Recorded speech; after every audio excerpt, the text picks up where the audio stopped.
based on your prior. I almost wouldn't need them. So what happened next? But, Uh, at this point, it's, again, I'm like chasing, at best, I'm kind of guessing, and I think it's gonna be more days of objection, and I guess what I'm asking at this point is if, I can have,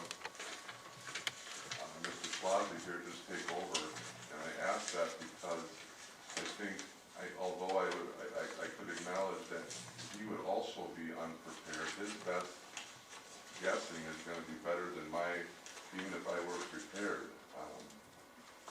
If I would have known, say for example, Kira Shellhorn was going to be available today, I've spent 2.5 years making notes. I've got 39 pages of notes and questions I'd like. But I would like to, I have 39 pages of notes that I would like to, and the way I understand questioning now, a lot of the questions that I had is that I thought were important points are not allowed at this trial. So your request is what exactly? My request, I guess, at this point is to have Mr. Schlosy take this case over and however he feels best to deal with it from his experience with it. Mr. Slodgy? Any thoughts? I have a lot of thoughts, Your Honor. I don't know. I certainly empathize with where Brian is at. Part of my concern, I guess, is whether I have a conflict of interest, whether it's at least the appearance of one, given prior statements that were made in court, both at our motion hearings and then Mr. Flatoff's opening statement, not by name, but by my office and my role in his prior representation, specifically implicated me as a part of the difficulty that he's had in obtaining evidence and being a part of a conspiracy to obstruct him from obtaining evidence. And then, I guess I'm not sure then how that affects me if then I take over as representing him. What sort of issues am I opening myself up to? So, if this court is going to order me to be appointed to this case, I certainly will not. I certainly will follow the court's order, but I have, I guess, severe reservations about my. I guess I'm saying I will not voluntarily agree to take on the role of counsel. If the court is ordering me to do so, I will do so, with the understanding that I think there's a very real possibility that there's a conflict of interest and that it would be detrimental to Mr. Flatoff's case, given what has previously been placed on the record concerning his view of my representation. Mr. Seaman, any thoughts?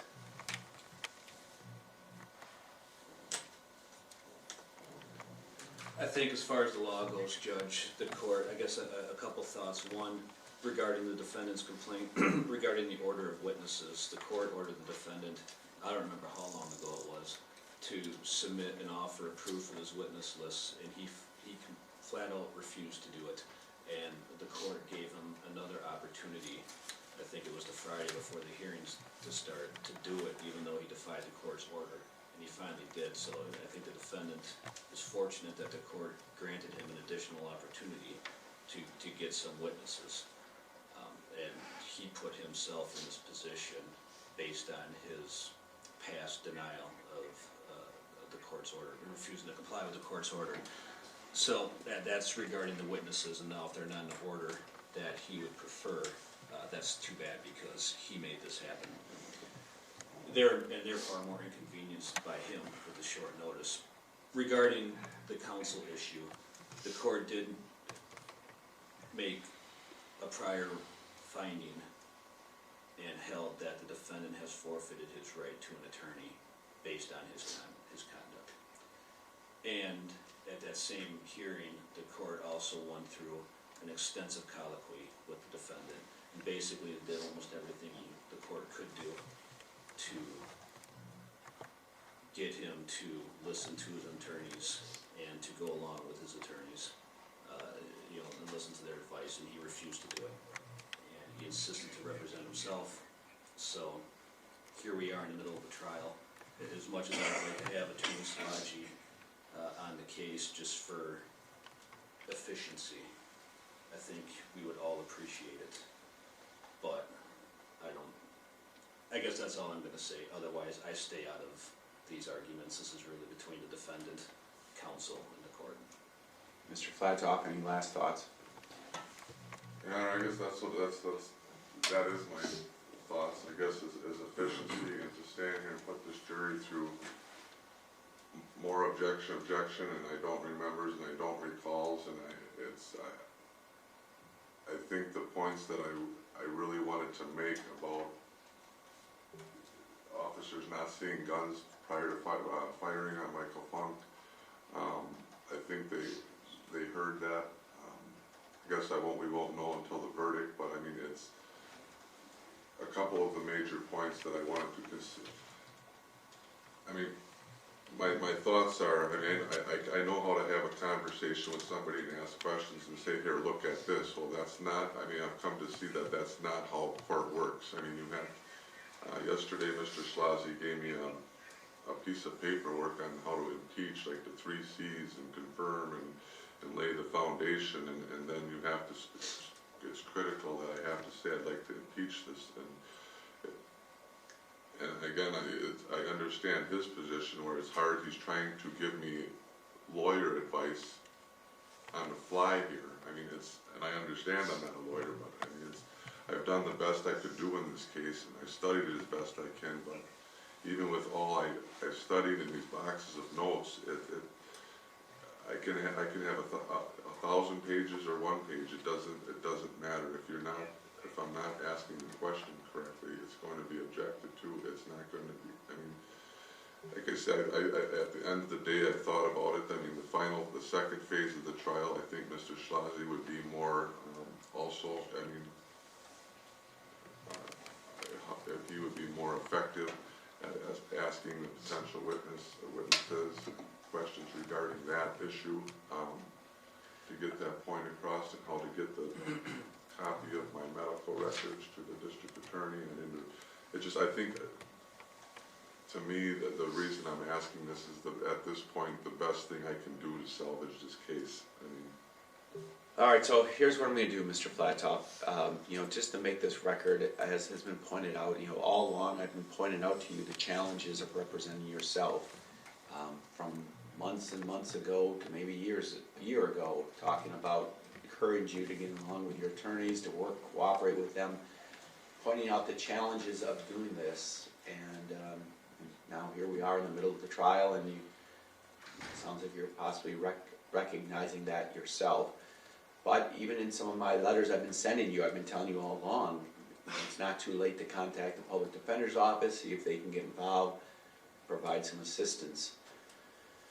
I already found that you did freely, voluntarily waive your right to a lawyer, that you forfeited your right to a lawyer because of some of your conducts and statements, and that's why you're representing yourself during this trial.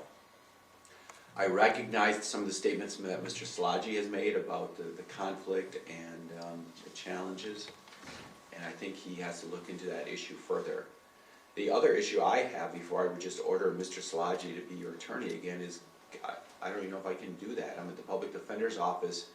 I mean, you'd have to apply for public defender's assistance. They would have to appoint an attorney. This attorney-client relationship is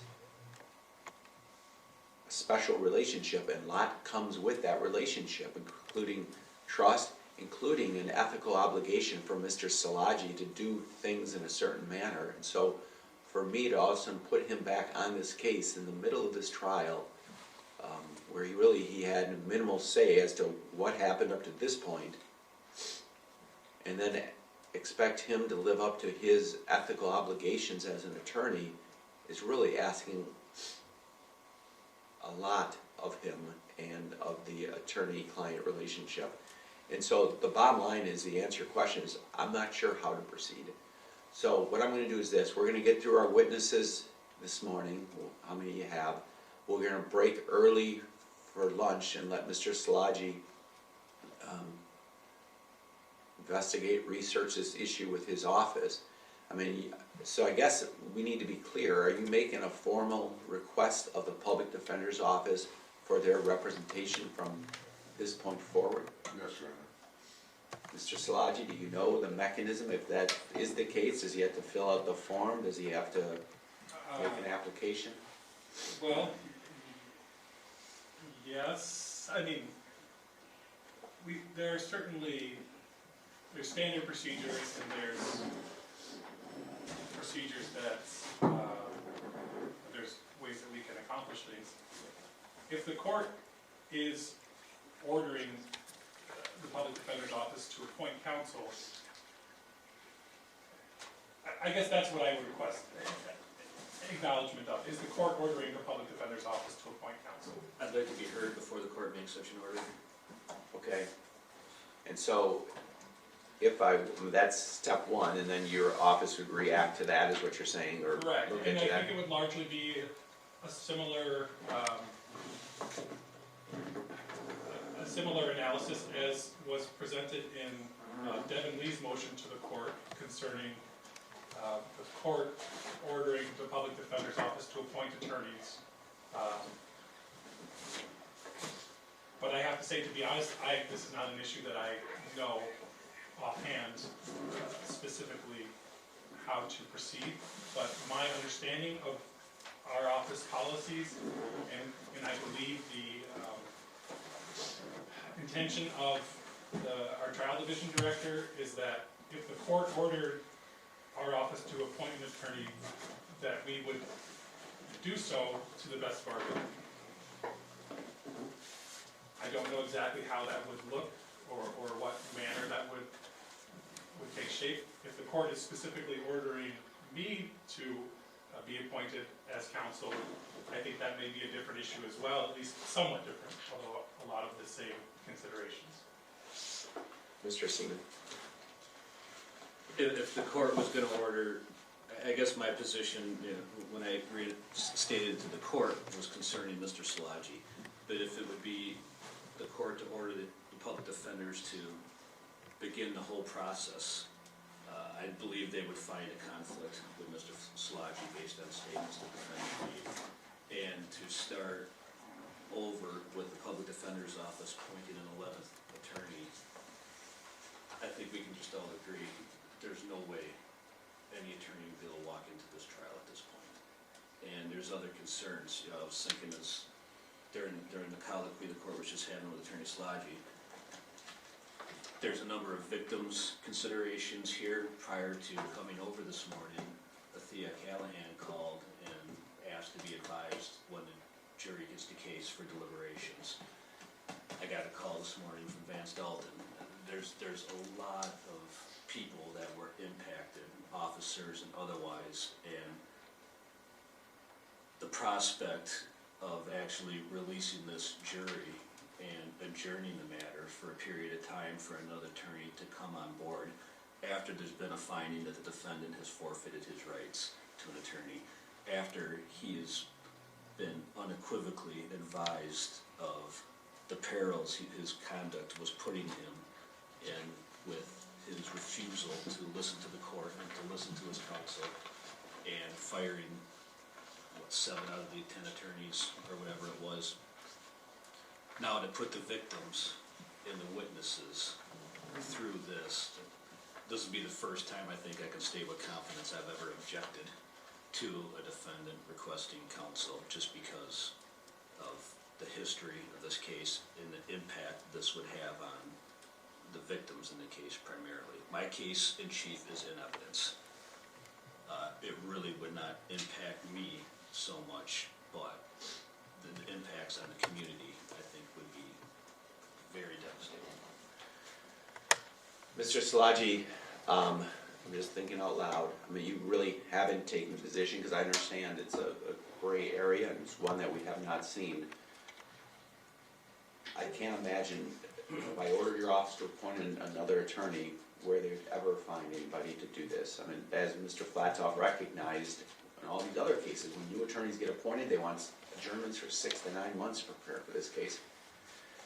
So really, because they have an ethical obligation to represent Mr. Flatoff in a meaningful manner, and can't just jump in a seat and just do it on standby. So really, the only option is Mr. Szilagyi, if I was to order the public defender's office to do this. So that would be what I would do, but before I make that decision, you know, I don't want to make that decision and then have your legal counsel ask for an emergency hearing or, you know, file the briefs. So again, I propose proceeding this morning. We can break for 15-20 minutes if you want to call your office, have them start researching this issue or see what their position would be. And then we could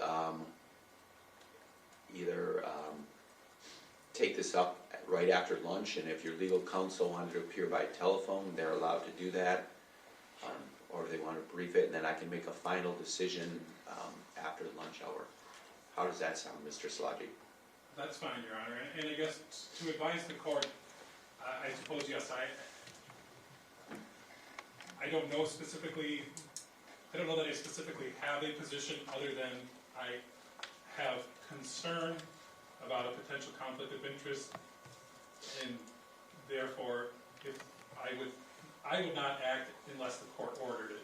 So I don't know if that is equivalent to me saying that I object to the court ordering it, but I feel personally, as far as exposing myself and my license and all that to the obligations that I have, that I don't think I could agree voluntarily to take on this matter as counsel.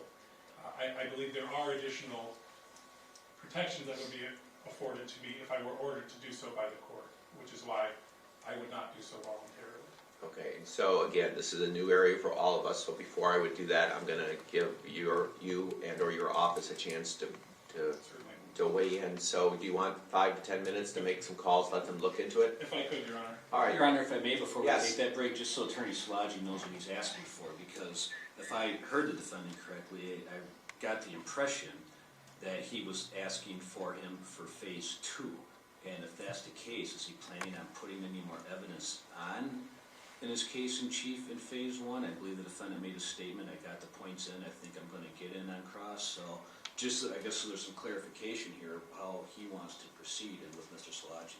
Okay, Mr. Flatoff? Your Honor, I did have, I mean, like I said, I do have points to make with some of the order of this sort of went, but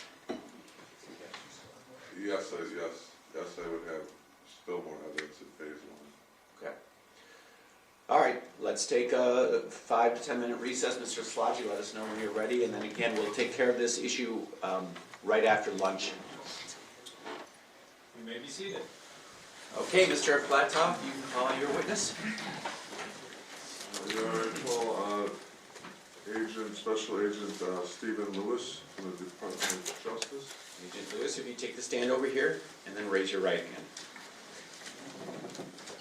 Do you solemnly swear that the testimony you shall give in the matter now before the court shall be the truth, the whole truth, and nothing but the truth, so help you God? I do. And you have a seat. Agent Lewis, could you please state your name for the record? Steve Lewis, Could you spell that, please? Last name? Lewis. And who do you work for? I'm a special agent with the Wisconsin Department of Justice. How long have you worked for them? I've been employed with the Department of Justice since 2001. And in this case, were you one of the appointed agents in this case to investigate? Yes, I was. Do you have training on writing complete reports? I've got training, reference report reading, yes.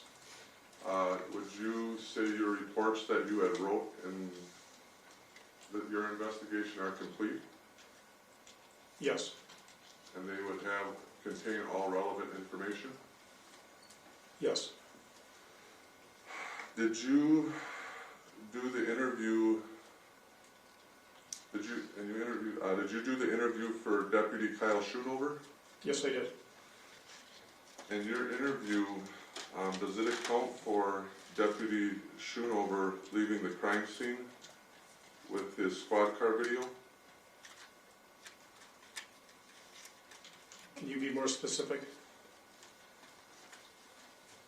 Part of the Department of Justice, did Deputy Schoonover have a squad car video? I don't know if he did or not.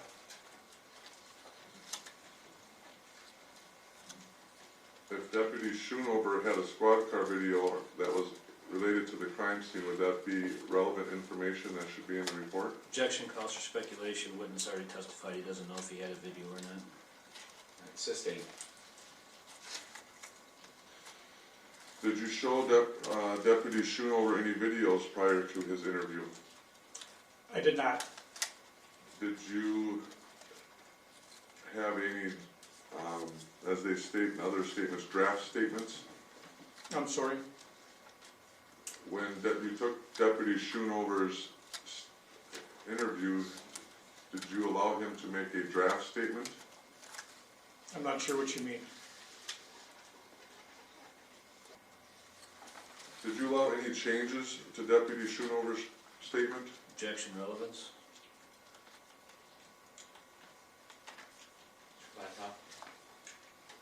I guess the relevance is if it's the original statement or not, Your Honor. All right, so I'll allow it. So your question again was, did I allow him to make a draft statement? Did you allow him to make any changes to his statement? No, I interviewed the deputy, reference his involvement in that scene. And in your report, is there any reference to him having squad car video that left the scene? No. Did you also interview Neenah Police Department Officer Bowman? Yes. I guess I'd ask the same question. Is Officer Bowman's statement complete? Objection, Your Honor. Anything regarding another person's statement or reference to the statement would be hearsay. Right, I mean, if he gets there, I guess I need to see what the point Mr. Flatoff is asking before I would sustain that. So at this point, I'll allow the question. And what do you mean by complete? Is there any missing information that should have been Well, then I'd object for relevant? vagueness. Is there any relevant information that you know of? Object for vagueness. I'll allow it. Good question. So, do you know that, Agent Lewis? Can you repeat the question? I'm sorry. I guess I'll be more specific. Is there any account for Officer Bowman's walkthroughs at the crime scene on December 5th in his report? I didn't see his report. Honor, could did you review anything in your preparation to your testimony today? Yes. And what was that? My report of Officer Bowman. So you did review that report? Yes. So in that report, is there any account for his walkthrough in the crime scene on December 5th? I don't believe so.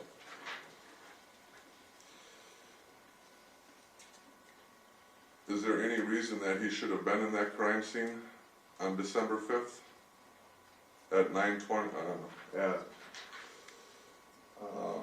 4:22 p.m.? I don't know. Did you also interview Neenah Police Department Officer Zules?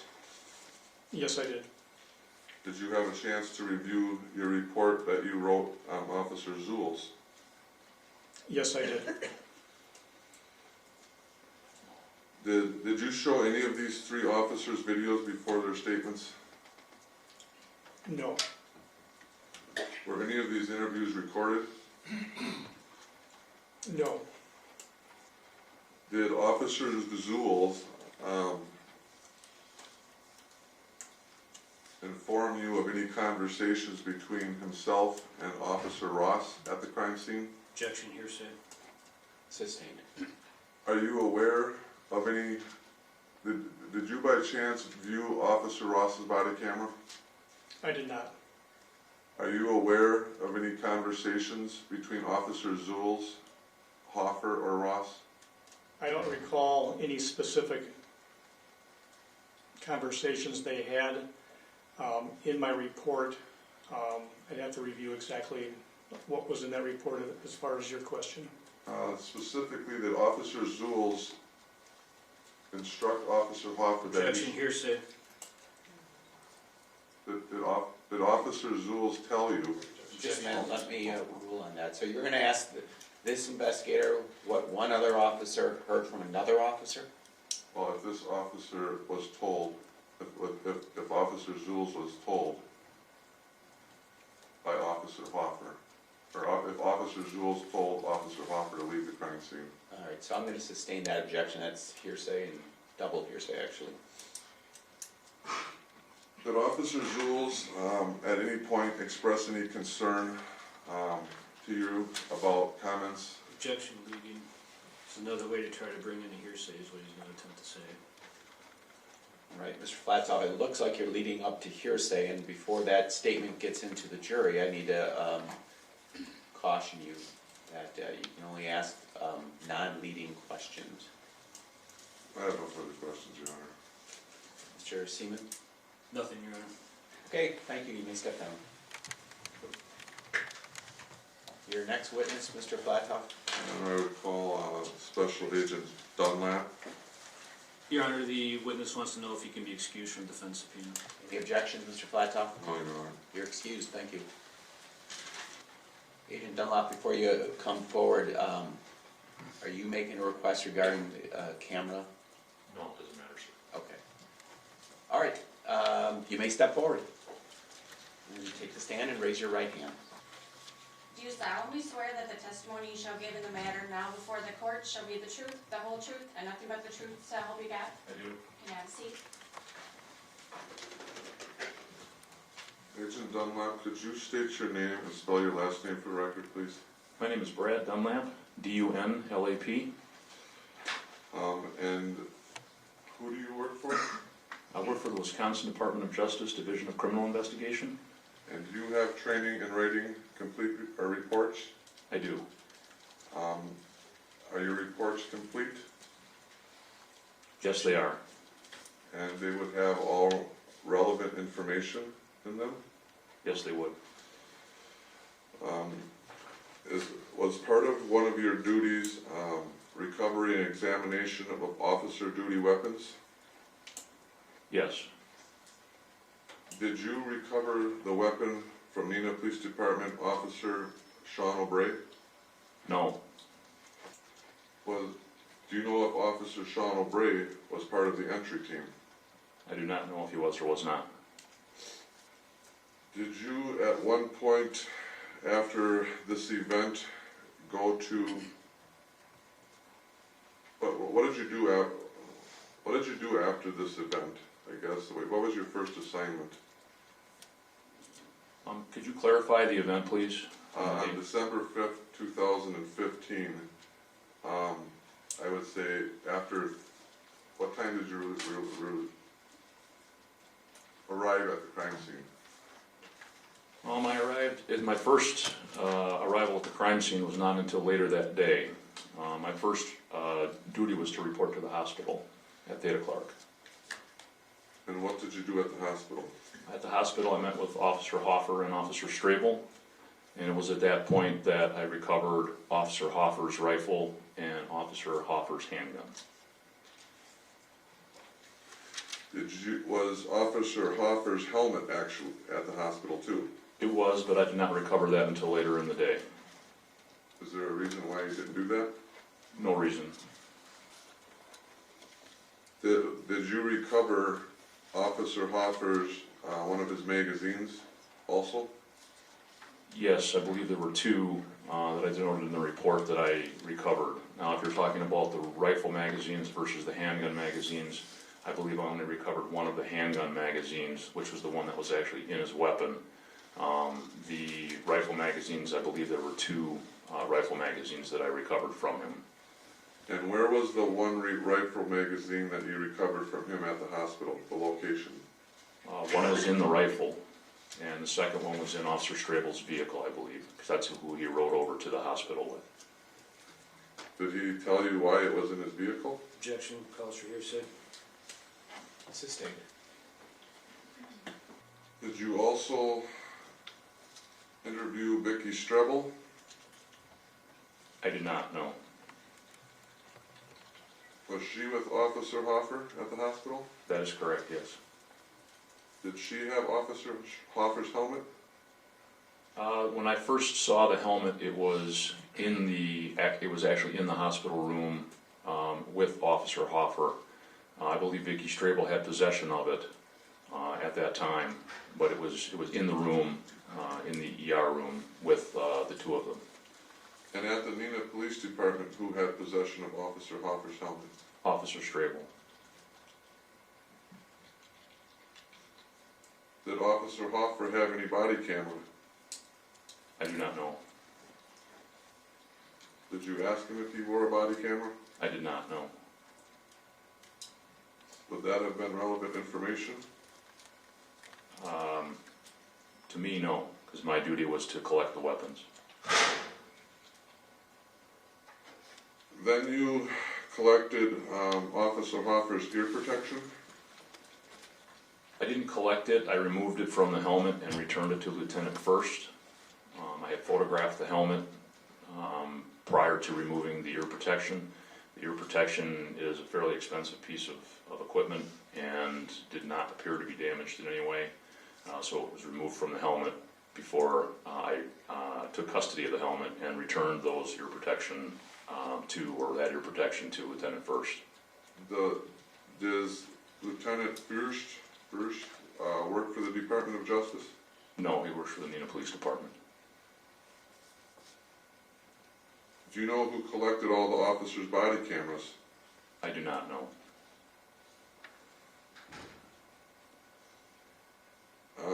Did you also meet with Detective Mike Blank? Later in the day, yes. Who does Detective Blank work for? Neenah Police Department. Did you recover any firearms from him? I did. Was Detective Blank part of the incident at Neenah Police Department? Or was Detective Blank part of the incident at Eagle Nation Cycle on December 5th? I don't know. Do you know where Detective Blank got these firearms from? I believe I denoted in my report that he received them also from Lieutenant First. And that Lieutenant First had received them from Officer Dross and Officer Kufel. So after the incident, to be clear, on December 5th, apparently Officer First, and then Neenah Police Department Officer First, then Neenah Police Department Officer Blank collected weapons, the same weapons, and then they found your way to your hands? I'm just telling you what was told to me. When I met, I believe it was 8-something in the evening that I met with Lieutenant First, or I'm sorry, Blank. Officer Blank, thank you. And he had told me that I asked why the property receipt had reflected Lieutenant First's name, and he said he was the one who had collected the weapons. I don't know whether he actually did or not. That's what was told to me. Do you know where the weapons were before Officer, were they in secure evidence or anything like that? When they were turned over to me, they were in evidence boxes, which were taped and labeled. I'm going to refer next to, do you recall doing walkthroughs in the crime scene? I did one walkthrough.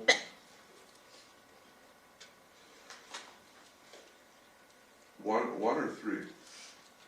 Just one. I was with Special Agent Brad Koost. Did you do a walkthrough with Nina Police Department Jonathan Kufel? I believe so, yes. And was that on December 5th at 4:20 PM approximately? It would have been denoted in a report, yes, but I did not author the report. Special Agent Coos would have authored that report. Do you know if search warrants were on site when you did those walkthroughs? I do not know that. Did anybody inquire to that? I did not. Was the purpose of these walkthroughs to accurately document the scene and to account for shots fired by officers? Objection leading. Sustained. What was the purpose of these walkthroughs? When we do the walkthroughs, we're trying to get an idea for where there might be items of evidentiary value, and to determine if there are relevant facts that we might want to follow up on later. I guess what would be the job for the Wisconsin State Crime Lab to be documenting? What would be the job for the crime lab to be documenting? I'm trying to think how to ask this question properly now. Wasn't the Wisconsin State Crime Lab assigned to do document collection at that scene? Or documentation of that crime scene? Well, documentation of the crime scene is different than collection of physical evidence. Yes, I understand that, but I guess I misspoke that, but was the Wisconsin State Crime Lab's assignment to document the crime scene? I don't know that. Is there any reason why you would have entered that crime scene without a search warrant? Again, when we're doing the walkthroughs with the officers, it's to attempt to gain an idea from them of what might be relevant from an evidentiary standpoint, and what they had observed when they first made entry into the location. Did you or anyone there that you're aware of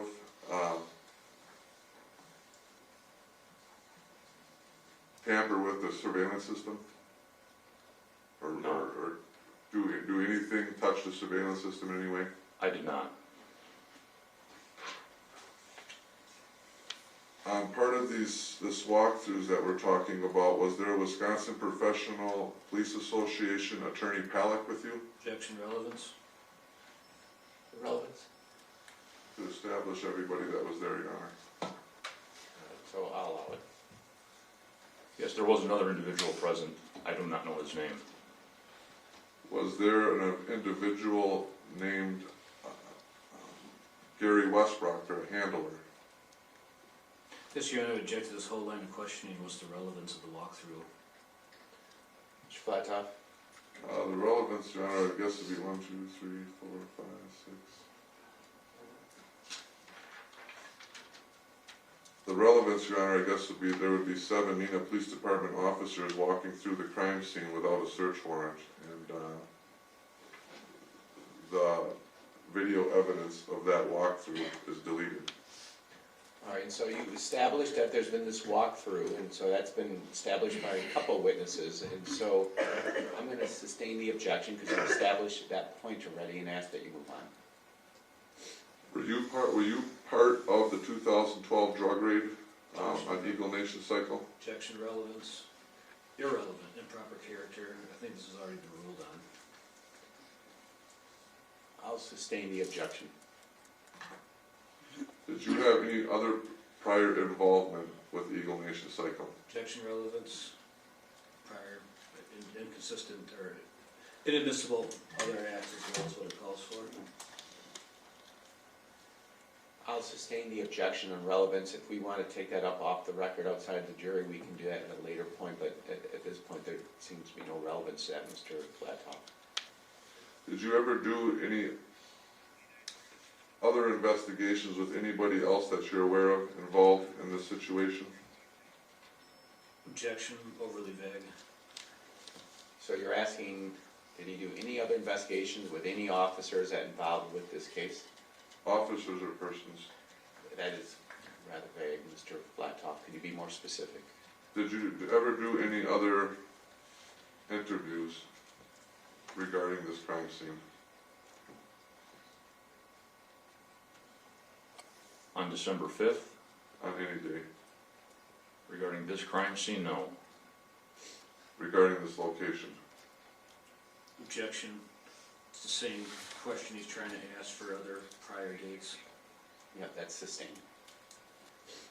What, to the best of your knowledge, was Department of Justice in any way involved with the $50 million lawsuit? Objection, relevance. Sustained. In your reports of these walkthroughs, did they take 7 minutes? Objection, leading. Sustained. How long did these walkthroughs take? They were brief, several minutes. Is there a reason why the interviews of the officers had to wait 4 days? Objection, relevance. Overruled. I don't know.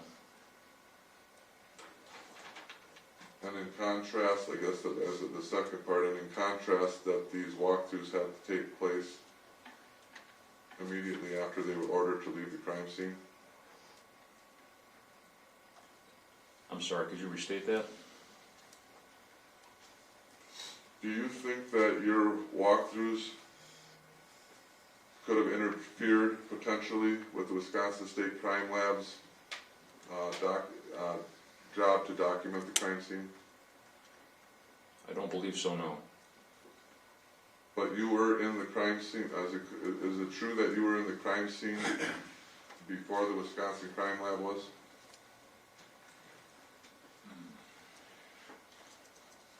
I don't know if they had begun their mapping of the interior, if you're referring to the interior of the location, I don't know.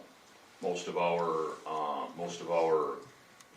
walkthrough, as you're calling it, took place outside of in that alley behind the business. Thank you, Agent Lewis. I have no further questions, Your Honor. Any questions for Agent Dunlap? This crime scene, this wasn't what we would commonly refer to as a DNA evidence type crime scene, correct? Correct. And we weren't worried about disturbing any hair samples or skin samples or any other type of tissue or biological evidence, correct? That's correct. So there's no need to put the protective booties on and masks and gloves and bodysuits that you might put on if you're going to walk through basically a crime scene where you're hoping to gather DNA for evidence of the suspect, correct? That's correct. At this time in conducting a walkthrough, the suspect had already been taken into custody, correct? That's correct. And you didn't testify, you don't recall what time this walkthrough occurred? I don't. Nothing further, thank you. Mr. Flatoff? With the crime log, to refresh your memory, the walkthroughs have occurred No, Your Honor. Okay, Agent Dunlap, you're excused. Thank you. Is the excuse from Ms. Subpoena, Mr. Flatoff? Yes, Your Honor. Mr. Seaman?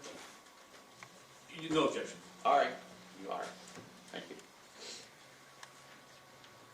Your next witness. Next, Your Honor, I would call Agent Kira Shalhoub, or Shalhoub, All right. Lonnie, oh, she's out there. All right, Agent, you may step forward. Please take the stand and then raise your right hand.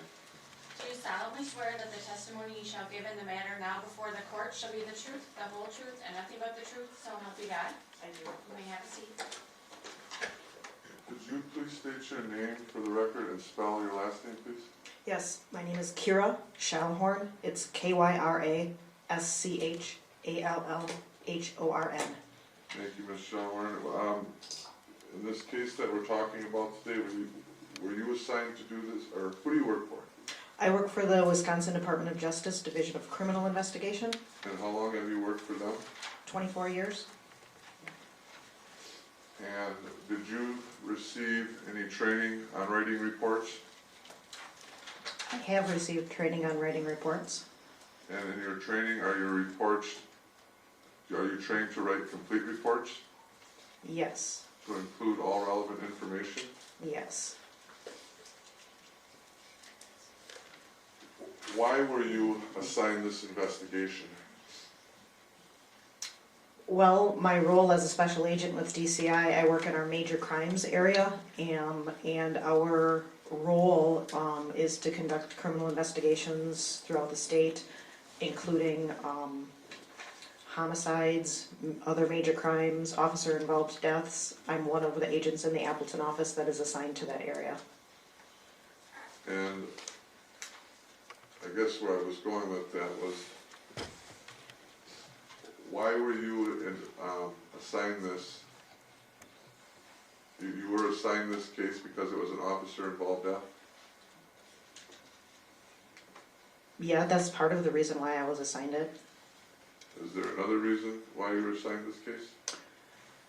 Well, it was kind of two cases in one. It was the hostage situation that was occurring, and then the subsequent officer-involved death investigation. I was assigned as the lead to both of those investigations.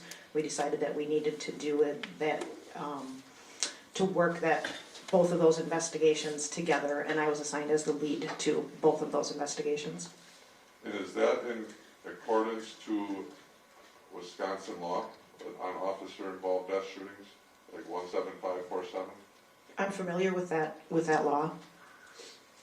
And was your investigation, were you assigned this investigation because that is what is in accordance to law? Well, I was assigned the investigation because the Neenah Police Department called the Department of Justice and asked for us to take over the case. And then my boss looked to see who was available that day, which was a Saturday, called me, asked me to come to the Neenah Police Department and to be assigned as the lead to that case. Thank you. In this law, Wisconsin Statute 17547, Section 2, does it require that every law enforcement agency have a written policy regarding the officer-involved death investigations by their officers appointed? I believe that is part of that statute, yes. Did the Neenah Police Department have such a policy? I don't know. Would that be relevant information in your report? Well, we were assigned to do the criminal investigation, which I did. What the Neenah Police Department or any other department has as far as their policy, it's really kind of a separate issue. I don't know if they had a policy or what the status of their policy was. I just don't know. Under Wisconsin Statute 17547, does it state that the agency that's involved in the officer-involved shooting shall not interfere or be involved in this investigation? It does not say that. What does it say pertaining to the agency that's involved in the officer-involved death shooting as the requirements under the statute? State objects to relevance to this case. Right, and the question of witness about a statute and what it requires is really asking a lot, Mr. Flatoff. So you have the statute there? Yes, Your Honor, I think I'll be referring to Section 3.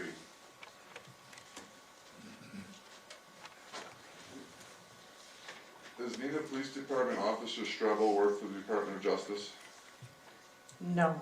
Do you know who I'm talking about? I believe so. Neenah Police Department Officer Adam Strebel? I know who that is.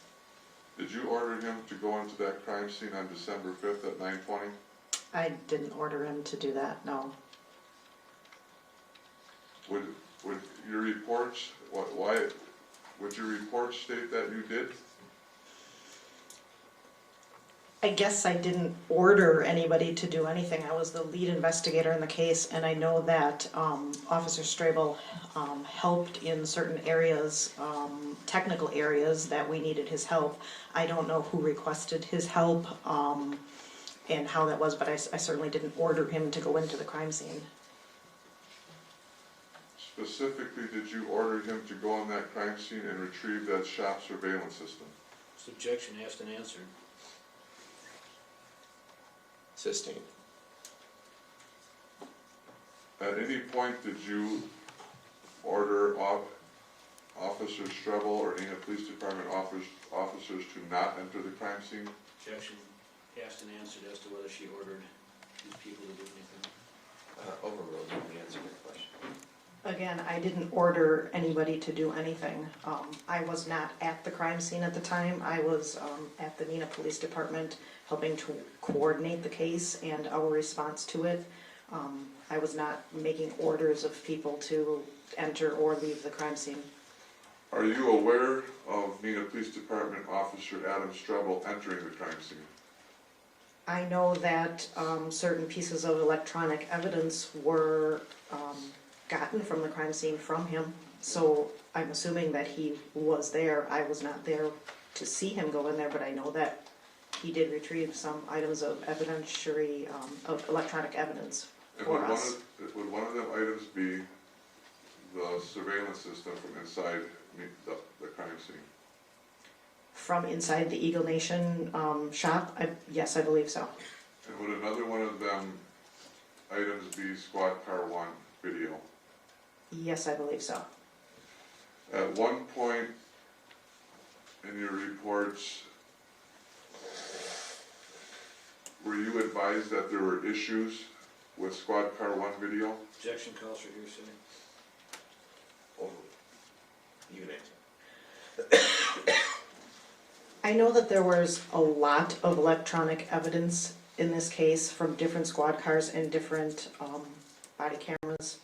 I know that throughout the couple of days after when all of that electronic evidence came back, it took a while and a couple of different analysts to be able to access it and for us to be able to view it through the different systems that there were. I'm not a technical person. I can't explain exactly what the issues were, but I know that Agent Denny Carroll, along with one of our analysts from Madison, Nicholas Ning, and probably Officer Strabel, worked to get those items in a format that I was able to view.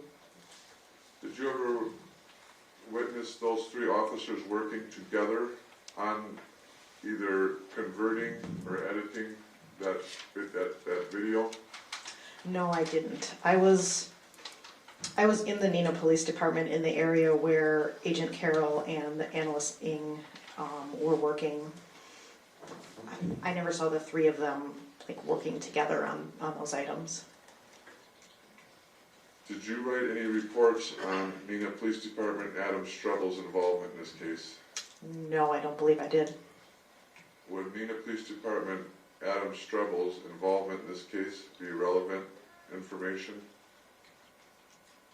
The fact that he received these items of evidence, yes, but I would believe that any actions that were taken by him would have been covered by the agents who received the items from him. He was just helping us as a conduit because he was technically savvy to be able to go in and access those items, and then they were given to us.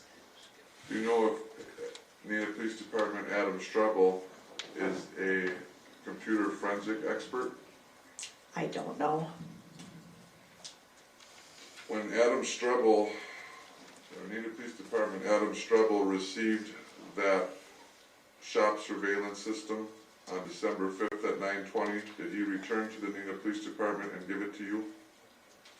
At some point I received it from him. I don't know at what time or if he came directly from there. I don't know. Do you know what time? You don't know what time he gave it to you? I don't. At one point on December 6th, did you give that DVR surveillance system to Agent Carroll? Yes, I believe I did. Where was it when you had, where did you get it from?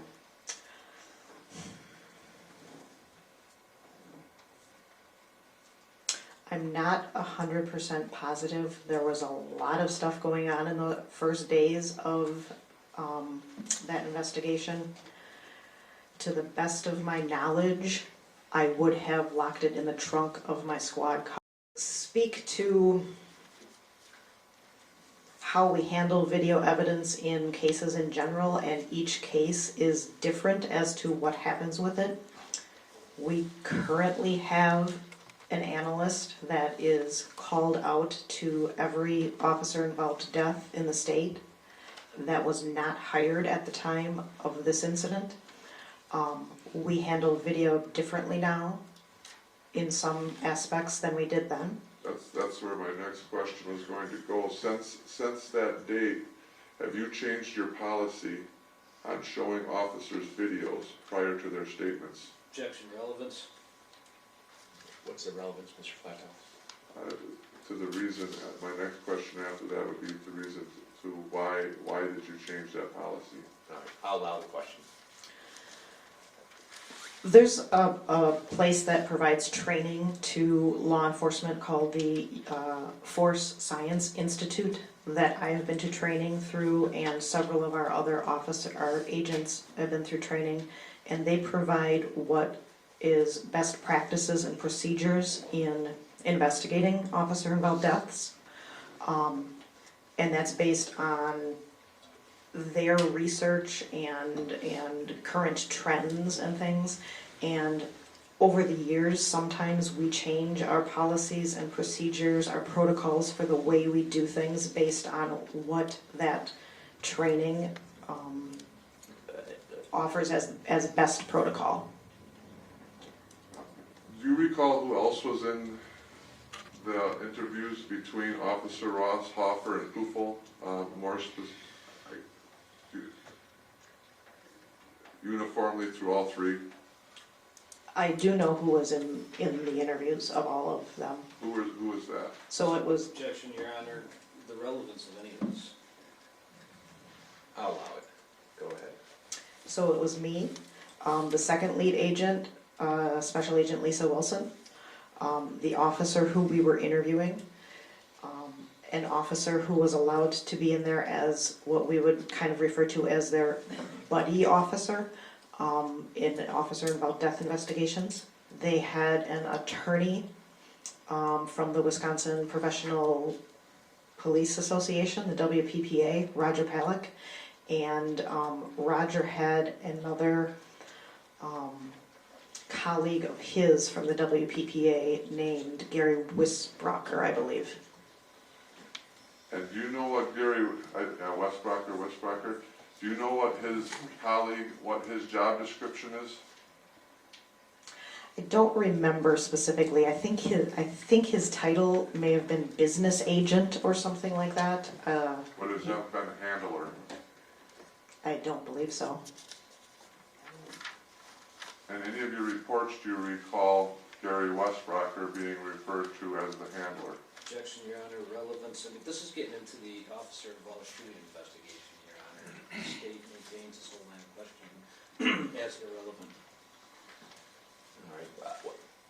Eventually, Mr. Flatoff, you need to make this relevant. I mean, just because they were there, I mean, that's interesting, but I mean, is this going to be relevant? Are you going to ask some follow-up questions as to why this is relevant? You know, I'm just trying to get to the integrity of the investigation, I guess. All right, I'll allow some leeway, but eventually you have to tie this in somehow, Mr. Flatoff. Yes, Your Honor. So, what was your question? Do you recall Gary Westbrocker in your reports being referred to as a handler? I never would have called Gary Westbrocker a handler. Do you recall the reports of the walkthroughs? I'm familiar vaguely with those. Would them reports have referred to him as a handler? Actually, I believe who Special Agent Kust was referring to as a handler would have been what I referred to as the buddy officer, not Agent Westbrocker. Are you part of the Wisconsin Professional Police Association? I'm not. Were you ever concerned with Neenah Police Department officers' involvement in this investigation, and even more specifically, Neenah Police Department Officer Strebel's involvement being affecting the integrity or being biased in this investigation? No, I was not. Did you allow the officers to make draft statements in these interviews? I know that you refer to them as draft statements. They are not draft statements. They are draft reports of my reports. It's just a part of the report writing process. It was a draft. But they do say draft on them. They do. There was a particular reason why those were provided to the district attorney when they were. They were not in their final format. They were draft reports that were not completed by me yet. The first draft reports were on December 9th. My interview with the officers was on December 9th. Then it takes a period of time for me to actually go through my notes, type them, write the reports. I mean, these are long, involved interviews, long reports with lots of notes. And so I would have written that draft report over the next several days. They would not have been written on the 9th. I was interviewing all three of those officers on the 9th. And then would you have met with them, do you recall, on December 14th with your draft report statement? I thought I had looked at that this morning. I thought it was December 17th, not the 19th or 14th, but several days after I met with the officers, yes, I would have sat down with them again with my draft reports. And were they allowed to make changes to those statements? The only changes that are made when we sit down with officers after the fact are grammatical type errors or things like that. If I spelled a name wrong, if I had something wrong that I did not write correctly in my report. As far as their statements themselves, if there was any significant change that would have been made, I would have written a separate report at the time. So the only thing that was changed would have been small grammatical type errors, spellings. I know I was confused at one point between the Bearcat and the Cayman and the MRAP and what those things were. So those types of things were clarified on that second date. Would you say then that that second date that them draft reports or statements were complete then? I would say that I went back to my office with those grammatical changes that I needed to make. I would have still had to put those, they were in Word format at the time. I would have had to put them into our report writing system. If you'll notice, the draft statements look different than what our final reports look like. So it still could have been a period of time before they were finalized. Would there have been any reason why there would be two separate looking draft reports or statements?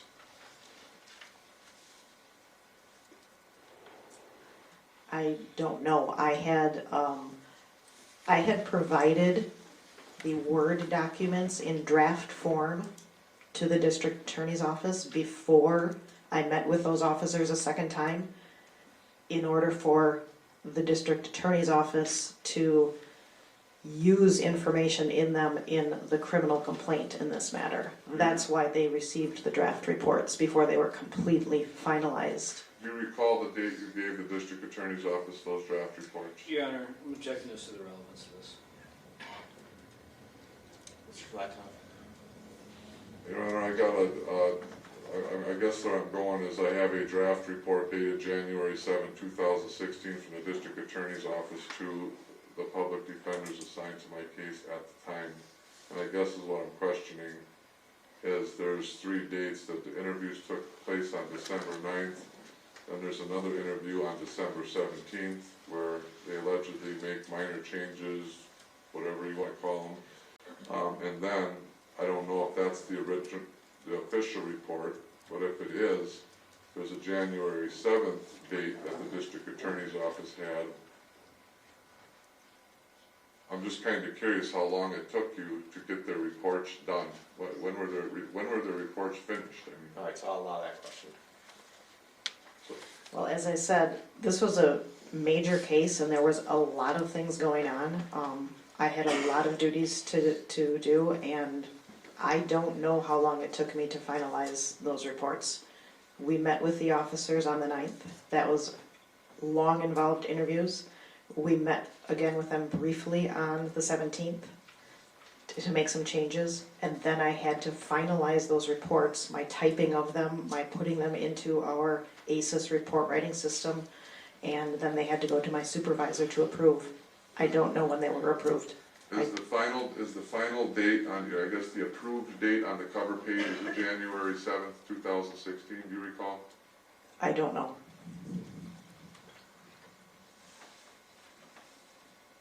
Off the top, did you do another interview with Officer Hoffer in April of 2016? I believe I called Officer Hoffer for one or two specific questions that the Assistant Attorney General reviewing the officer-involved death portion of this case asked me to ask him. And what was them questions, do you recall?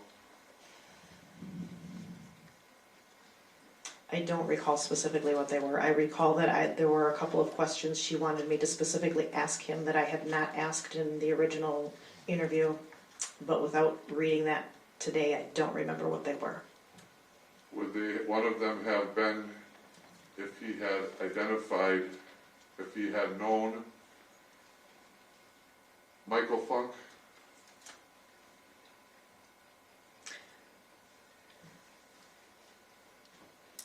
I really just don't remember what I asked him specifically.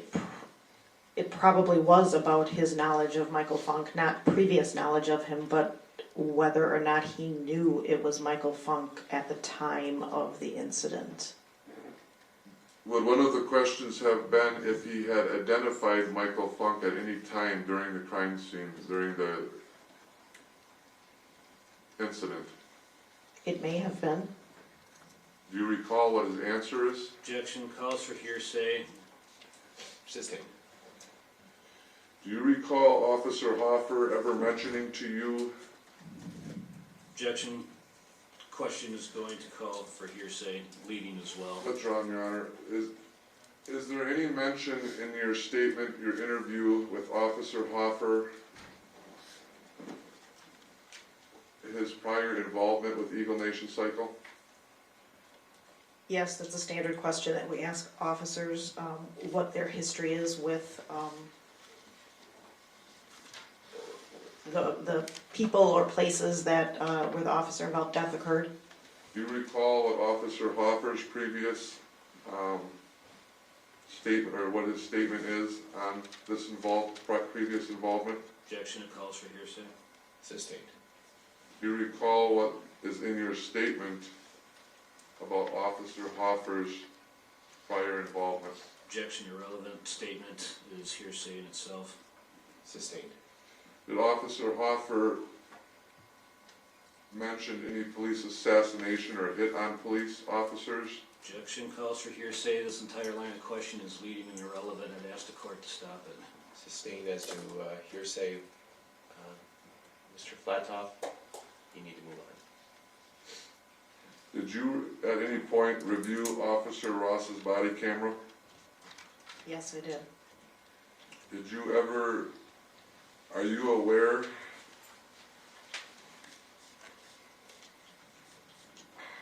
did you review any the statements that Officer Hoffer made on Officer Ross's body camera? I reviewed the body camera. I don't know specifically what statements you're referring to. Oh, did Officer Hoffer on Officer Ross's body camera, when asked if they should check on Michael Funk? Objection, leading, calls for hearsay. Mr. Flatoff? Your Honor, I'm just trying to see if she recalls statements made by Officer Hoffer on Officer Ross's body camera. Is that the body camera that was shown to the jury? Yes, Okay, so we already heard that, so not all of it, Your Honor. I mean, it is hearsay then, and you have a specific question about it, or you're just gonna ask her, did I she hear have it? a couple specific questions, Your Honor, about it. But are you just gonna have her testify about what she heard, or What she's something seen. she did? What she's seen and heard on the video. Okay, well, the jury saw that and heard that, so we don't need her assessment of what they saw or heard. And if they didn't, then you can present that at the relevant time. Are you aware of Officer Hoffer at any point bragging about Objection, shooting? Your Honor. The defendant's trying to testify to the form of a leading question that is otherwise inadmissible. And he's trying to get it out there, and after it's been out, then I'll object to hearsay.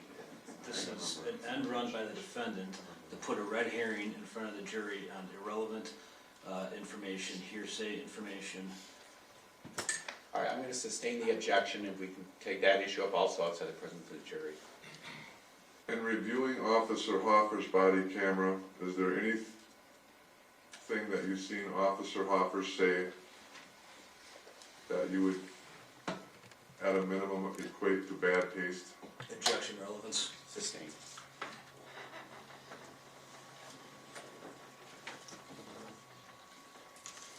No further questions, Your Honor. Mr. Seaman?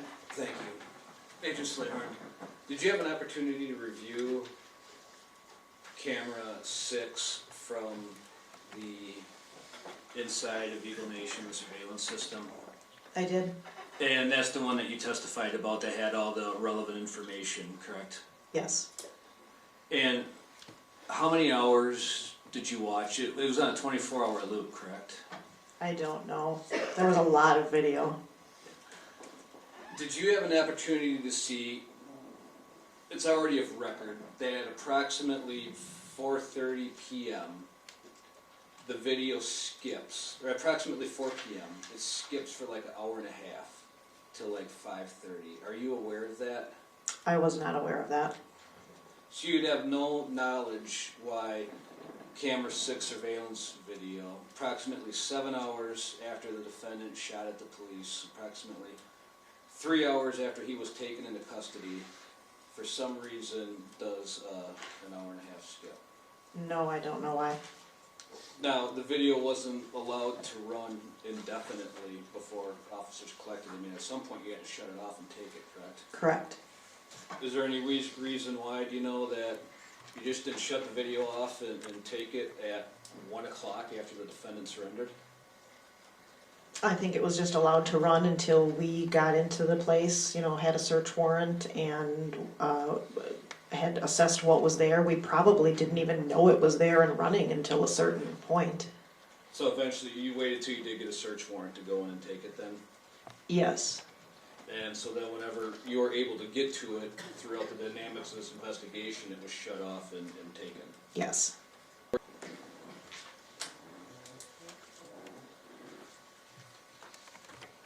Now, you said that you basically had 2 investigations going here, correct? The defendant's responsibility for the crimes and the officer-involved shooting investigation. Is that correct?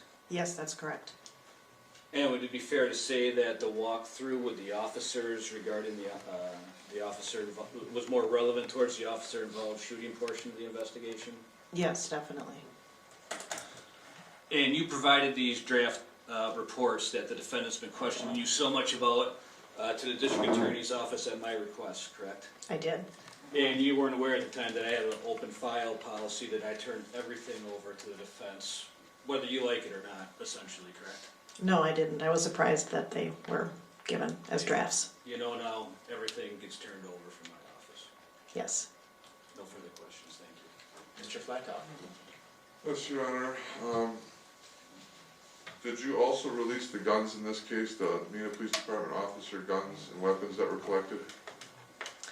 after they were forensically examined by the crime lab and brought back to us, and after the decision was made by the Attorney General's office in the officer-involved death investigation, yes, I returned the guns to them. Did you or anyone, the district attorney's office, notify my defense counsel at the time if they wanted to examine those weapons prior to you releasing them? Objection, Your Honor. It's irrelevant. We're getting into points of law now regarding one, discovery, two, prior request of counsel, and everything the state did and turned over. All right, I'll allow the question. Could you repeat the question? Do you know if my defense counsel was afforded the opportunity to have an independent expert review those firearms prior to them being released? I don't know if the district attorney's office reached out to them or not. I did not. Did you also release the phones collected from the crime scene? I think several of the phones that were collected from the crime scene that were of no evidentiary value to us were returned. Did those phones belong to gang members or hostages inside the building? Objection based on characterization outside the scope of redirect as well. All right, yeah, sustained on the characterization, however, outside the scope. I guess I'm giving some leeway so that this witness can be excused when she's done testifying, so we'll allow the question. I know that we had seized Mr. Funk's telephone, and that was given back to his widow. I know there was another phone or two that were found in the Eagle Nation shop during the search warrant. I don't know for sure whose phones they were. I don't recall. Does that search warrant say that those items will be held in custody until trial? Objection, search warrants hearsay, irrelevant. All right, sustained.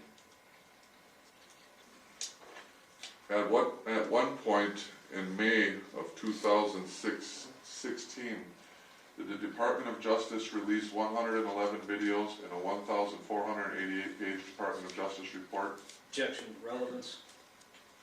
What's gonna be the relevance, Mr. Flatoff? The pretrial publicity, Your Honor. All right, sustained. What time was when was the final date that your investigation was completed? I guess the investigation has not been completed yet because we're still in trial over it. When did you complete your reports on the investigation? Well, I wrote a report, the vast majority of my reports were finished in probably 2016, but if there were things that I needed to do, or get other items of evidence, I would have continued to write reports until there was nothing left for me to write a report on. My case file is still open. And part of your investigation and evidence collection, was there blood draws taken from Officer Kufel, Hoffer, and Ross? That's not a part of our criminal investigation. We did not draw blood from officers. So you don't have any reports on any blood draws? Objection, asked and answered as to the officers, overly vague on the other. Sustained. Asked and answered. Do you know offhand your Department of Justice mission statement? Objection, relevance. Mr. Flatoff? The relevance, Your Honor, would be that the Department of Justice mission statement goes to the public. They are committed and determined to provide accurate and complete information. All right, I'm gonna sustain the objection as to relevance. You covered that issue already. Were you aware of Adam Strebel being accused of prior tampering? Objection, Your Honor, there's no foundation, it's improper character, I don't even know what to say. This line of questioning needs to stop, that's outside the scope of the redirect. I'm gonna sustain that objection, we can take that up at a later date. On the shop camera 6 video, are you aware of any time jumps or missing pieces in them videos? I'm not aware of any. Did you review them? I reviewed what was pertinent to the investigation. I did not review every minute of those tapes. Did you hear the recording of Stephen Aredo's phone calls between himself and Special Agent Waterstreet? No, I did not listen to those. Did any of your agents express their reports of, Objection calls for hearsay. I don't know what he's about to, withdrawn, Your Honor?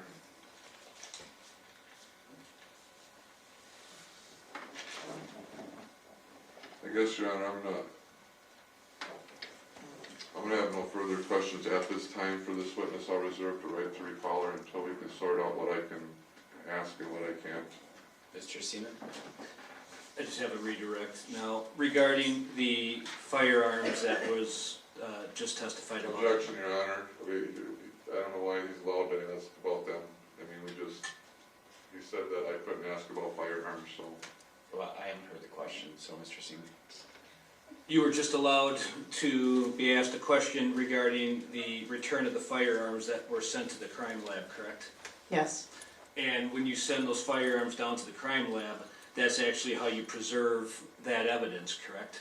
yes, And they perform full diagnostics and ballistics and other type of examinations and testing on the weapons, correct? yes, they do. And they draft a full report that totally preserves that evidence, correct? Yes, Sort of like an autopsy of human remains preserves that evidence, correct? yes, And then the body is released to the family, correct? right, And then the firearms are returned to the agency, correct? yes, And then the report is forwarded on to the district attorney's office, correct? yes, And as you know and found out, the district attorney's office turned over everything to the defendant, correct? yes. No further questions, thank you. Mr. Flatoff, anything further? Your Honor, not at this time until I can sort out what I can ask her and what I cannot ask her. All right, you may step down. So by that, I'm assuming she's not released? No, Your Honor. All right, I'd ask that you, on break, maybe coordinate with Mr. Salagia and how they can reach you so that you can get back in hour time frame. Mr. Flatoff? I don't have any other witnesses here, Your Honor, for this morning's interviews that I'm aware of. Oh, there is one here now. Who's here?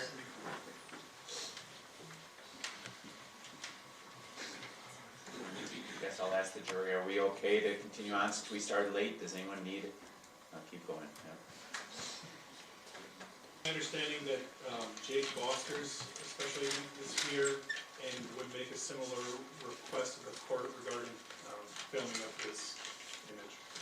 So you talked to me, indicated he doesn't do work. Agent Scalehorn indicated that, and I'm just passing the law. I'm not making that request for him, I'm just advising the court. All right, so I'll order that. Okay, agent can step in. Do you solemnly swear that the testimony you shall give in the matter now before the court shall be the truth, the whole truth, and nothing but the truth, so help you God? Yes, I do. You may have a seat. Agent Bosters, could you please state your name and spell your last name for record, please? Jake Vosters, Vosters. And who are you employed by? I'm employed by the State of Wisconsin Department of Justice, Division of Criminal Investigation. And how long have you worked there? Approximately 2.5 years. Are you trained on how to write reports? Yes, I am. Does part of that training mean complete reports? Yes. And in your reports, do you investigate all relevant information? Yes. Did you interview Neenah Police Department Officer Thompson on December 5th at 6:05 in the evening? Yes, I did. Was Neenah Police Department Officer Thompson, I think it might be Lieutenant Thompson, I'm not sure, but Officer Thompson Was he part of any walkthroughs, to your knowledge? Objection, Your Honor. The only thing in evidence regarding these walkthroughs is that they're relevant to the officer-involved shooting portion of the investigation and not the defendant's culpability portion. So it's the state's position that this whole line of questioning is relevant. All right, so I'll allow some leeway here, but Mr. Flatoff, as I told you in some previous hearings, you know, if it's been established by several witnesses already, then we don't keep going down this road, okay? So I'll allow you some leeway here, so go ahead. To your knowledge, was Officer Thompson part of the entry team? Yes, he was. To your knowledge, was he part of a walkthrough, any walkthrough? Not to my knowledge. At one point, did you question Officer Thompson about his magazine capacity? I believe it was 2 days after the interview. And what was could you elaborate on why you were interviewing him 2 days later about his magazine capacity? I asked him how many rounds of ammunition he commonly keeps in his magazine. It's a 15-round magazine, however, there were 14 rounds found in the magazine, and Lieutenant Thompson clarified with me that he commonly keeps only 14 for the integrity of the magazine, and they last longer that way. Did any other officer ever have the same situation? Objection, relevance, overly vague as well. Mr. Flatoff, the relevance? Relevance, Your Honor, is this the only officer that loads his magazine, apparently, doesn't fill it all the way up, and to preserve a magazine spring, I don't know, I mean. All right, I'll sustain the objection. I don't see that it's relevant as to this, his practices versus other people's practices on maintaining magazine integrity. Was that to a Glock 40 caliber handgun? I don't recall. Do you recall if there was any 40 caliber shell casings at the crime scene? I don't recall that either. Do you recall that when Officer Thompson fell down the stairs, he struck his arm against a wall which caused him to drop his firearm? Objection, leading. So what's your question? Does he recall whether he fell down the stairs? No, does he recall if in his statement, that's what it says in his statement, does he recall the statement saying that? Then calls for hearsay as well. So I'll sustain the objection. If you're gonna, again, find inconsistencies, you can point that out, but just to walk down the statement, Mr. Flatoff, and confirm what we already heard is hearsay, so I'll sustain it. Did Officer Thompson inform you that he was also one of the officers that allegedly rescued Michael Funk's body? Objection, calls for hearsay. Sustained. Does Officer Thompson report, in his report, does it say that he was, in your report of Officer Thompson, does it say that he was the officer, one of the officers that retrieved Michael Funk's body? Objection, 2 levels of hearsay. Sustained. Again, you cannot just confront a witness with consistent statements of the previous witness. That is hearsay, Mr. Flatoff. Do you know who retrieved Michael Funk's body? I know one of the individuals who did, And who's that individual? Lieutenant Thompson. What did Lieutenant Thompson tell you about the details of that retrieval of Michael Funk? Objection, Your Honor, hearsay. Sustained. Did Officer Thompson report that he's seen, or did Officer Thompson report that he knew who Michael Funk was? Objection, hearsay. Is that inconsistent with the previous testimony? No, I'm just seeing if Officer Thompson told him, or informed him anyway, if he knew who Michael Funk was.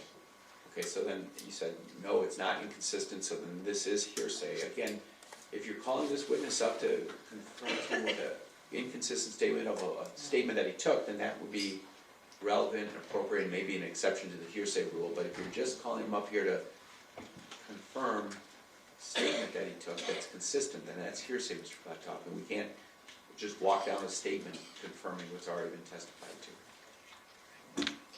Go ahead. Did Officer Thompson report that he's seen Michael Funk's face? Objection, hearsay.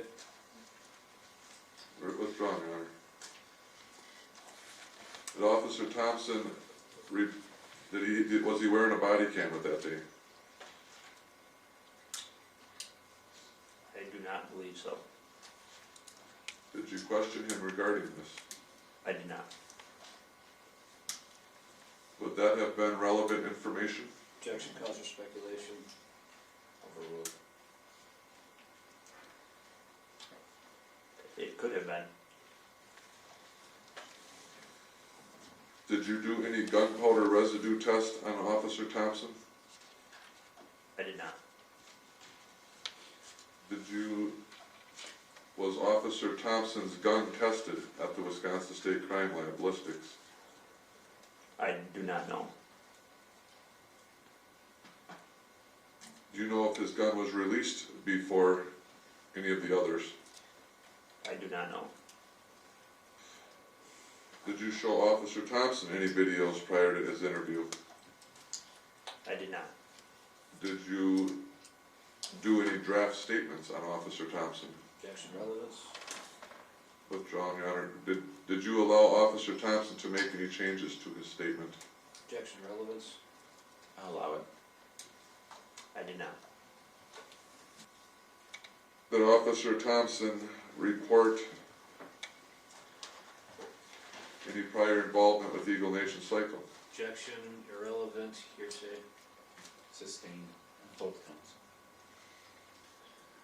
Did you ask Officer Thompson about any of his prior interactions with Michael Funk or those at Eagle Nation? I don't recall if I did or not.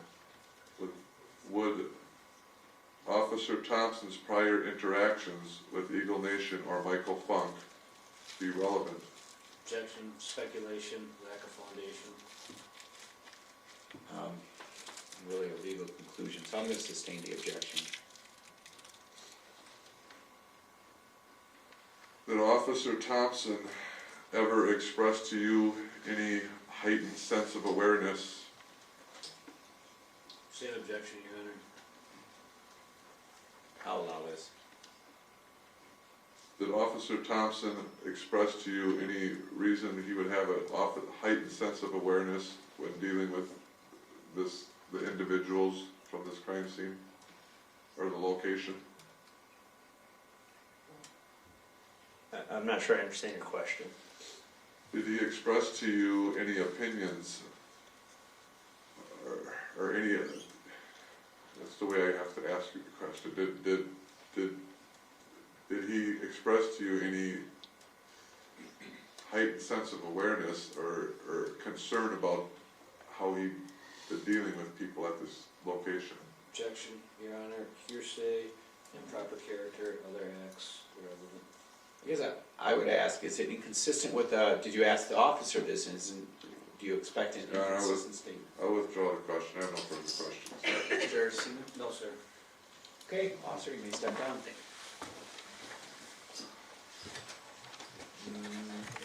Any other witnesses out there? No. So, fortunately, we're gonna take a break a little bit early. Hopefully the lunch comes early, and as soon as we hear lunch is here and you've eaten, we'll try to get you back into court as soon as we can. So we need some witnesses, and we've got some other issues we can deal with as well, so.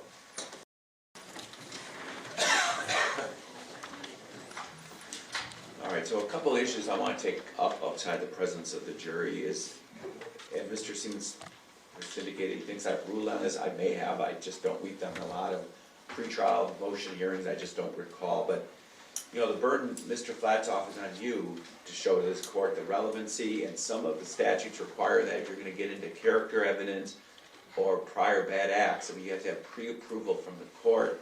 I have to make an analysis and a pre-trial ruling. And a lot of things that I've been hearing, I don't think you brought that type of motion, which would not then allow you to go down this line of questioning. So specifically, the $50 million lawsuit that I've been hearing about for the last couple of days, why do you think that's relevant? Why do you think that should come into testimony? Your Honor, part of my study in this case, there's potential bias for the witness, Your Honor. I mean, but more specifically, in part of my study with this case, I've read both sides, the people at Eagle Nation Cycle, and I read the reports of the officers in 2012, and they're basically all the same people from the Department of Justice and the people involved. And there's so many parallels in that case to this case, like with Adam Strebel, the Medina Police Department, Adam Strebel back then, tampering with the video system. That is on recordings in this case by the owner, Stephen Aredo. He brings it up to Agent Waterstreet in a recorded phone call, which is in state's evidence, that he says he does not want the Medina Police Department involved in this because they were asking about the password to the surveillance system. And Mr. Aredo told them that he does not want the Medina Police Department handling that surveillance system because in 2012 they tampered with that system. That's one. There's one part there. There's the 2012 lawsuit was about excessive police force allegations and planting drug allegations. Whether them reports are true or not, it's in the reports. There's according to Officer Hoffer's deposition, in the Mason Funk federal lawsuit that she tried to sue for,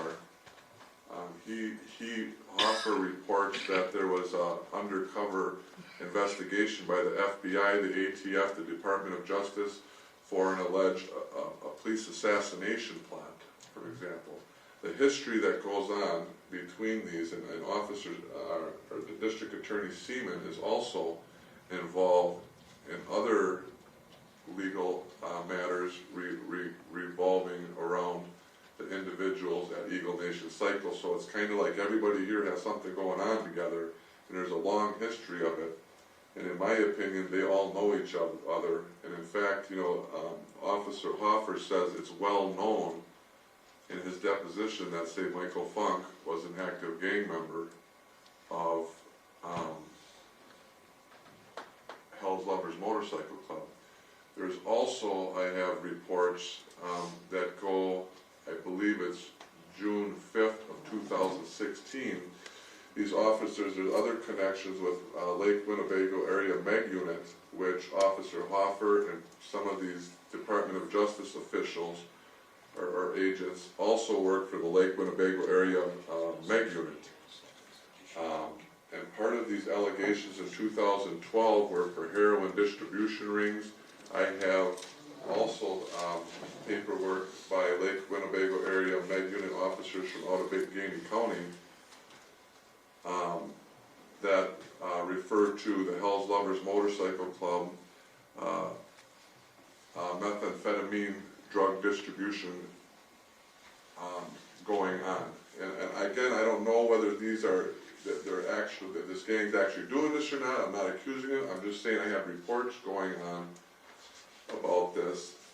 And one of the officers testified on December 5th, 2015, that there was active and current investigations going on with Eagle Nation Cycle.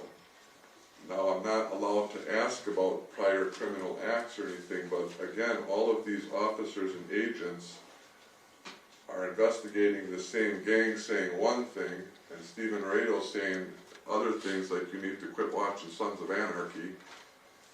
There's this constant battle going on since I can go back to 2012.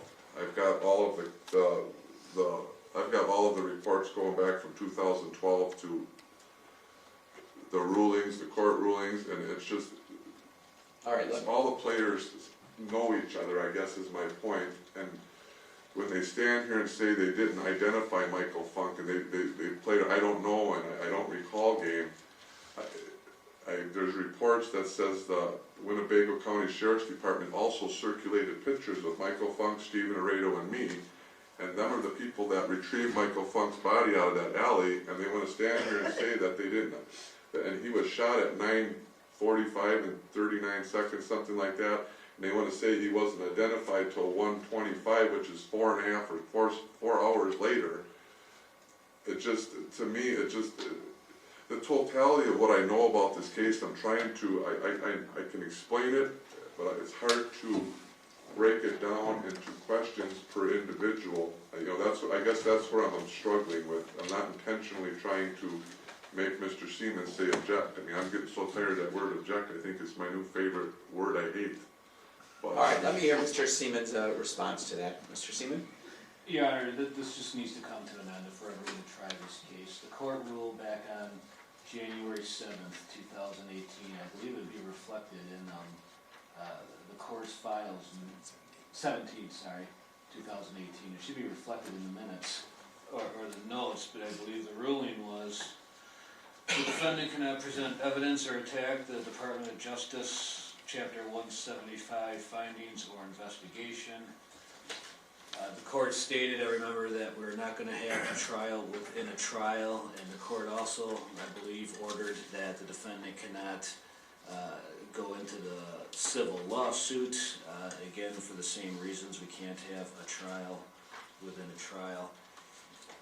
All of this, everything the defendant just put on the record that he wanted to bring in is all other acts which by law must be presented before trial and meet the Sullivan analysis, none of which has happened here. So to be in the middle of the defense's case and now have a motion to bring all this evidence in, which clearly the defendant cannot even lay a foundation for other than blurting out in an admissible question in front of the jury, that's the only foundation he has for any of it. So I'm going to ask that the court order the defendant to place an order that all the evidence in this case has to pertain to the charges in the complaint. He's also trying to bring in, Judge, really now that you think about it, it's Denny evidence. He's essentially he keeps calling these victims gang members. It's or maybe McMorris evidence or something along those lines where that there was some type of prior knowledge of violent conduct on behalf of the victims that caused the police, I guess really it's not McMorris evidence, but it's kind of akin to it. And that's why, to be here in the middle of a trial, I mean, is it Denny evidence, third-party liability, is McMorris evidence, violent contact, or knowledge of violent information from a victim, and therefore he should be able to bring it in. This is why to do this type of stuff on the fly in the middle of a trial is improper, it's inadmissible, and I'd ask the court to order the defendant to focus his direct examination on the relevant issues at hand. All right, and so as I indicated, it is on the burden of the moving party, the one that wants to offer the evidence to show its relevancy to this trial. I gave Mr. Flatoff that chance, I guess, previously and as well as today to kind of show me the nexus between that prior lawsuit and this case. And the bottom line is, Mr. Flatoff, I just don't see the nexus at all. I mean, if anything, the lawsuit would show that the Neenah Police Department and the Eagle Nation, which has really been established as you're not involved with, those are the people that have the bad blood, and so therefore, why would that impact any type of bad investigation against you? I mean, I get that you're trying to point that out as to prior contacts with Mr. Funk and ability to recollect, and I've given you some leeway as to that. Also, I've given you some leeway regarding, you talk about the prior conduct of Eagle Nations and the Neenah Police Department, whether they knew each other, would it create a heightened state of alertness when there, and I've allowed you go down that road to a certain degree. However, you know, it does look like you're trying to impugn the whole group of them, Eagle Nations, the witnesses, the victims, the officers, by just mentioning some $50 million lawsuit from 2012. And certainly, we're not going to relitigate that issue and whether Mr. Arado believes that the evidence was tampered with or wasn't, based on his allegations. I mean, these are all issues outside of this trial. And again, as I've stated in, maybe on the record, but certainly in some orders that I've written, that this won't be a mini trial on all these other issues. If there's relevant points to be made, you know, I'll allow it, and I think I have done that by allowing you to talk about the heightened state of alert and maybe some of their knowledge. But to keep bringing up this $50 million lawsuit is really leaving a question in their mind, the jurors' minds. You know, what went on with it, who was involved, what was the final resolution, was there any? And that's nothing that we're going to get into. And so I'm going to find you have not met your burden to show the nexus of the consequences of keep bringing that issue up as to how it impacts the facts in this case. The other issue that I said we'd bring up again and discuss is Hoffer's statements that he made after the shooting. Why is that relevant, Mr. Flatoff? Because, Your Honor, on several occasions immediately after the statements he made, the laughing about, talking with Officer Zules, they were bragging about, yeah, we got one right between the eyes, right, you know, there's one of them that says that, one of them right in the headlights, one in the noggin. You know, one of us, you know, we both unloaded on him. You know, the statements of fuck that, let him lay there and die. I could care, you know, there was never any express concern, even if they had believed it was me, that you would expect that they shot and killed a human being.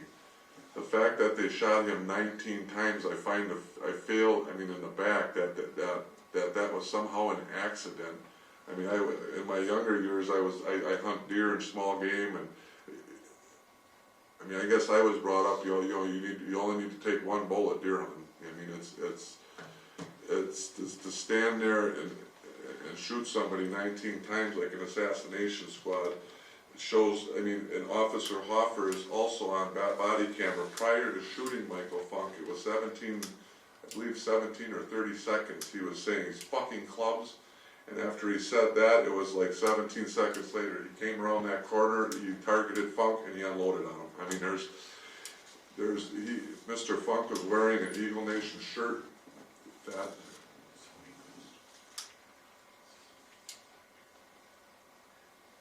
and it goes to that if my contact was the substantial factor into the felony murder count, or was it more of a substantial factor that the prior involvement and knowledge of the Neenah Police Department and everything going on here was more of a factor as to the reason why they shot Michael Funk.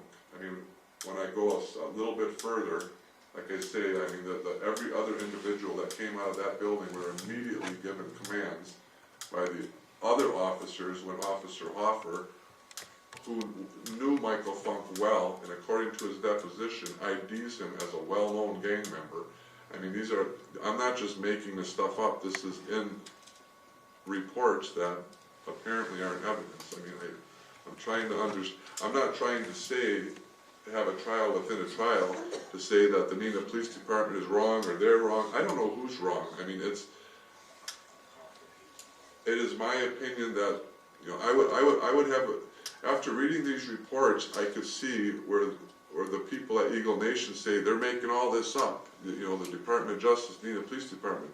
However, you know, I mean, I know my motorcycle was stolen, so for them to stand there, you know, I have to question that side too, so I don't know who's telling the truth. I'm trying to figure out how all of this fits together, and it seems that the prior issues, you know, really go to the felony murder case, that, you know, is that a substantial factor? I believe it is, and if it's not allowed, then the only other factor is it's eliminating all their other possibilities that it could be, I guess. I don't know. I guess that's... Okay, thank you. Mr. Seaman? For one, there's nothing in evidence saying Mr. Funk was shot 19 times. There's nothing in evidence, well, I don't know, there might be some evidence the defendant said he believed his motorcycle was stolen, but whether his motorcycle was stolen or not, give him the benefit of the doubt. Let's say these guys got together and decided to steal his motorcycle. It's completely irrelevant.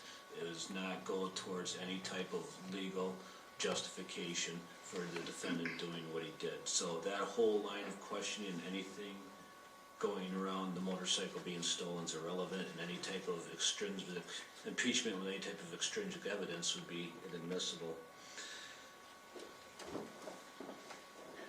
Regarding the $50 million lawsuit, I would ask the court, I believe, to stand by what was its previous ruling. I think that, I'm sorry. I'm only really focusing, I already decided that issue, now I'm just issue about Hoffer's statement after the incident. I think any statements made after the incident would be consistent with the court's prior ruling at the state's objection regarding statements made by Officer Ross after the incident. It's irrelevant. It's irrelevant what the officer was thinking after the fact and their emotional state after the fact. So there's nothing relevant regarding it. All right, so that was my specific issue I was addressing, but then Mr. Flatoff brought up about how many times he was shot and how many times he was hit, and you know, I would allow that testimony or evidence. I mean, it may be relevant and consequential to the issue, but I don't know if 19, I don't know how many times, I haven't heard, but if you want to question that issue, you certainly can. Specifically regarding Hoffer's statement after the shooting, really that he didn't express concern was what Mr. Flatoff wanted to get into evidence, and again, that cuts really both ways. I mean, because as you said, if he thought it was you and that he actually got the hostage taker, as he believed, then that certainly doesn't help your cause or your argument. However, if in fact he expressed lack of concern, I just don't know how that goes to any area of consequence to this trial. It's certainly very prejudicial in the heat of the moment, someone's statement about how it went down. Do you have Hoffer's subpoena? Do you? So did the state, but the state's not putting Hoffer on the stand. And if I'm not allowed to ask Hoffer these questions, I mean, Yeah, I guess I'm going to find it does have a degree of relevance as to maybe his state of mind and whether it does go to a substantial factor. So I will allow that statement to come in. Lastly, the issue about, you brought up Hoffer allegations of tampering with video. You try to confront another witness with that. Is that within that $50 million lawsuit? no, Your Honor, that wasn't about Hoffer. That was about Police Department Adam Strebel and his conversation with Agent Water Street when we were talking to Agent Kira Shellhorn. That's again on phone conversations when Agent Water Street, they were asking after they collected that surveillance system. At first, Agent Carroll, one of the first questions I asked him, and one of the things that I kind of took note of in his reports, were that he was, I don't even know how to describe it. He's over here taking, he's Adam Strebel's collecting information, he's not a digital and forensic expert working for the Department of Justice. Dennis Carroll's not a digital forensic expert working for the Department of Justice. So why any of these guys, they didn't shut down the system properly, they basically must have just unplugged it like the Flintstones, and then went home and took Okay, it so all. that's a separate issue which you've been trying to address, but specifically you try to allege with one witness that there was a previous incident of tampering with recordings, or did I mishear that? No, Your Honor, and there's a question in relation to that too. I also have a 911 recording, you know what I mean, with Stephen Aredo, and he's bringing up, and I guess before, when I get Stephen Aredo on the stand, am I gonna be able to allow to ask him the question regarding the prior involvement? Because on the recording, Mr. Aredo says, you know, where are these guys? I mean, when they ran in here, I mean, in 2012, they come in 34 people, you know what I mean, and you know, they had no problem rushing right in then. What's the difference now? And he's bringing this up, and he says, I hope this is being recorded. And the 911 operator asks him what is he referring to, and he tells him about the $50 million lawsuit. And I don't mean to keep bringing up this 50 million, it's just that every agent there's so many agents that are assigned to investigate different points. When you put each agent on, I think the point is relevant when you're to ask each agent when you're interviewing. Now, when you're interviewing this guy, it isn't like one agent interviewed all of them. That didn't happen. I mean, some of them were done by the Neenah Police Department, some were done by Menasha Police Department, some were done by Department of Justice, some were done by Winnebago County, and some were done even by all of them combined, and then they're changing statements. I mean, it's to sort this whole mess out. I mean, it's. Okay, so I've already ruled on the $50 million lawsuit, I've ruled on Hoffer's statement. The last issue I said I'd take outside the presence of the jury was I thought I heard you making some allegations of previous tampering of audio, and now you say you're not making that allegation, so that's fine, then that won't come in. As to Arado's statements about all the previous incident, you know, that's covered by my the ruling I just made on the $50 million lawsuit. I'm just finding it's not relevant. You certainly have established enough in this record to show the history, that there's history with Neenah Police Department and the Eagle Nation. So you have, I think, what you're looking for in this record already. Mr. Seaman, anything else that we need to take care of? No, Your Honor. Mr. Flatoff?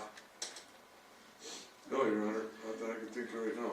All right, so I would ask, I mean, hopefully lunch is coming shortly, they'll eat quickly, and let's reconvene in an hour and take up this issue of appointment of counsel.